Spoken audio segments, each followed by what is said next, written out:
Morning guys. അപ്പം നമ്മൾ ഇന്ന് രാവിലെ എണീച്ചപ്പോൾ നമ്മൾ കണി കാണുന്നത് വേറെ ഒന്നുമില്ല. നോക്ക്, പരിന്ത് കുറേ നേരം ഇവിടെ ഇങ്ങനെ ഇരിക്കണ, ഒറ്റക്കാലിലിരിക്കണ. അപ്പുറത്തെ കാലം ഇവിടെ ഉണ്ട്, സൈഡിലുണ്ട്. കാണാത്തയാണത്, ആ കാലം അവിടെ ഉണ്ട്. അപ്പം നമ്മൾ ഇന്നാണ് ട്രിപ്പ് പോണത് സ്കൂളിൽ നിന്ന്. അപ്പം അതിന് വേണ്ടിയുള്ള എന്താ രാവിലെ തേച്ച് അത് കഴിഞ്ഞ് പുറത്തേക്ക് വന്നപ്പോഴാണ് ഈ സംഭവം കാണുന്നത്. അപ്പോൾ ഇത് എത്ര നേരം ഇവിടെ ഉണ്ടാവുമെന്ന് അറിയില്ല. അപ്പം ഞാൻ ഡ്രസ്സൊക്കെ തേച്ച് എൻ്റെ കുറച്ച് കഴിയുമ്പോൾ ഒന്ന് നോക്കട്ടെ ഇവിടെ ഉണ്ടാകുന്നു. ബായ്. നമ്മളെ ഡ്രസ്സെല്ലാം തേച്ച് ഇവിടെ സെറ്റാക്കി വെച്ചിട്ടുണ്ട്. കണ്ടോ, ബെൽറ്റ് ഇടിയോള, ഫോണൊന്നും കൊണ്ടുപോകുമ്പോൾ അത് സ്പീക്കറാണ്. കാറ് എന്താ താറിൻ്റെ ഷേപ്പുള്ള സ്പീക്കറാണ്. അവിടെ വർക്കൊക്കെ ചെയ്യും, ഇവിടെ സ്വിച്ചൊക്കെ ഉണ്ട്. അപ്പോൾ നമ്മളെല്ലാം സെറ്റാക്കിയിട്ടുണ്ട്. അപ്പോൾ ഇനി നമുക്കിനി വലിയ പരിപാടിയൊന്നുമില്ല. ഇതൊക്കെ ഒരു ബാഗിലേക്ക് എടുത്ത് വെക്കണം. അത് എന്താണ് കഴിക്കാനും വാങ്ങണം. അങ്ങനെ നമ്മൾ വൈകുന്നേരം 4:30 ആകുമ്പോൾ ഇവിടെ നിന്ന് ഇറങ്ങും.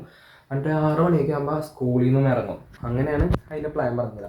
അപ്പം ഇനി നമ്മൾ അധികം ലാഗടിക്കില്ല, നമുക്ക് ഇനി അടുത്ത് എന്താ ചെയ്യേണ്ടത് നോക്കാം.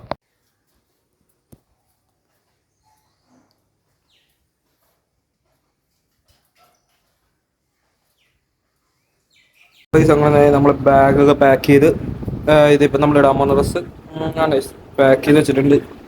അപ്പോൾ റെഡി ആയിട്ടുണ്ട്. അപ്പോൾ ഇതാണ് നമ്മുടെ ഔട്ട്ഫിറ്റ്. അങ്ങനെ നമ്മളിപ്പോൾ റെഡി ആയിട്ടുണ്ട്. അപ്പോൾ നമ്മൾ നേരെ സ്കൂളിൽ അങ്ങോട്ട് പോകണതാണ്.